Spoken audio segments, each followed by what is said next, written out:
Então, assim, eu vou considerar esse vídeo como uma espécie de uma introdução ainda, tá? Eu falei no vídeo passado que nós precisamos aqui prestar bem atenção nesses dois filhos, né? Aqui, ó, verso 11 que diz: Disse ainda, um homem tinha dois filhos. Nós precisamos meditar quem são esses dois filhos, né? Porque muitas pessoas ainda encontram dificuldade em encontrar bases da eternidade passada nas Escrituras, mas essa dificuldade não existe. As bases estão bem claras. Não somente a parábola do filho pródigo, como outras parábolas e outras histórias do Antigo Testamento vão nos dar total base para falarmos abertamente pelas Escrituras a respeito da eternidade passada, da pré-existência e da eternidade futura, onde engloba também um pouco da escatologia. Então disse o Senhor Jesus, né? Um homem tinha dois filhos. Como eu falei, precisamos definir aqui quem são esses dois filhos e quem é esse homem. No verso 12 ele fala: o mais novo disse ao pai. Então tem um filho aqui que é o mais novo. E ele fala com o pai. Volto a repetir, precisamos definir quem é o filho mais novo, quem é o filho mais velho e quem é o pai. Ok? Então, falando de filho mais novo e falando de filho mais velho, nós vamos nos lembrar de um padrão bíblico. Vamos nos lembrar que sempre os mais novos recebem a primogenitura e nunca os mais velhos. Veja o caso: Ismael e Isaque, Esaú e Jacó, Efraim e Ruben. Então perceba que a primogenitura está caindo sempre sobre o mais novo. Isso é um padrão bíblico para nos mostrar, nos indicar um segredo celestial. Mas falando sobre o pai, né? Quem é o pai? Nós vamos perceber que por toda a Escritura, Deus se coloca e se apresenta como um pai. Inclusive aqui no livro de Gálatas, no capítulo 4, o verso 22 diz assim: porque está escrito, Abraão teve dois filhos. Teve dois filhos, um da escrava e outro da livre. Ele continua fazendo aqui algumas considerações. Ele diz assim, no verso 23 e 24: todavia, o que era da escrava nasceu segundo a carne, mas o que era da livre, por promessa.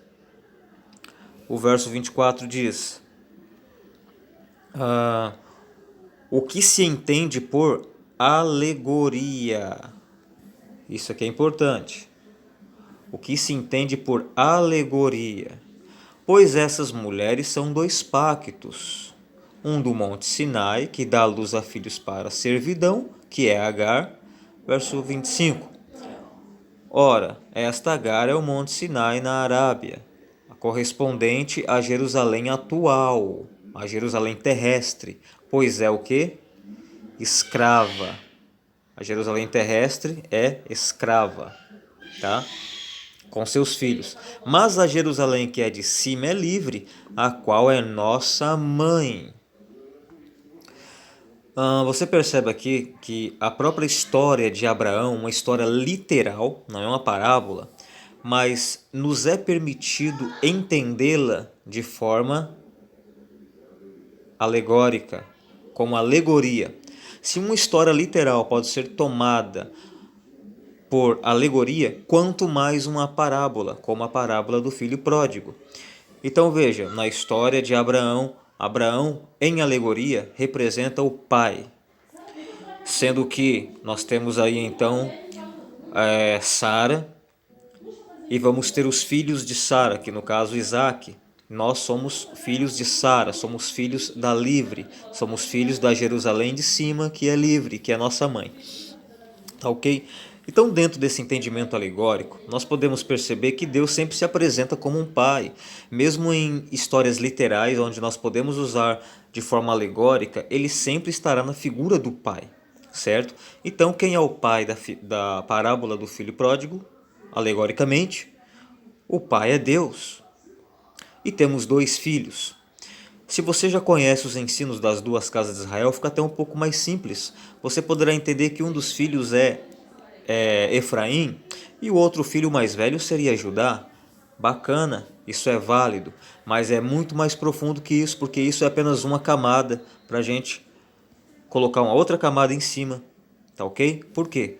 Porque essas alegorias, o padrão dos primogênitos, quer nos apontar algo celeste, algo muito mais profundo do que as coisas terrestres, tá bom? Você percebe que Agar, ela é correspondente a Jerusalém terrestre. E Deus não está tão interessado que nós fiquemos focados nas coisas terrestres, tá?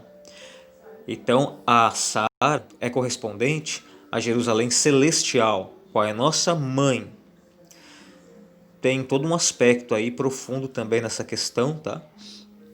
Da Jerusalém celestial ser nossa mãe. Mas então vamos continuar aqui, o verso 12 disse assim: o mais novo disse ao pai: Pai, dá-me a parte dos bens que me corresponde. E o pai repartiu os bens entre os dois. Certo? Poucos dias depois, o filho mais novo, juntando tudo, partiu para uma terra longínqua e por lá esbanjou tudo quanto possuía numa vida desregrada. Então você percebe aqui que o pai ele usou de justiça com seus dois filhos. Vamos continuar no nível das duas casas de Israel. Temos Efraim, temos Judá. Então o pai usou de justiça para com os dois filhos, tanto para com Efraim como para Judá, tanto para com os gentios como para os judeus. Tá ok? Mas vamos agora num nível mais profundo. No mundo celeste, o pai usou de justiça também, ok? Tanto para com seus filhos mais novos, como para com seus filhos mais velhos, tá ok? Lembra lá em Apocalipse, tem 24 anciãos, né? Tem uns que são mais velhos, tem uns que são mais novos, né? Então veja,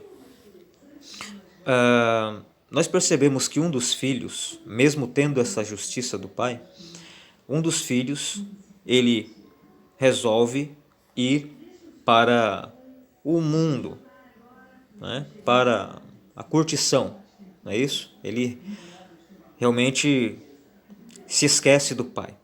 Só que mais lá embaixo na parábola, você vai perceber que o filho disse o seguinte: pai, eu pequei contra ti, eu pequei contra o céu.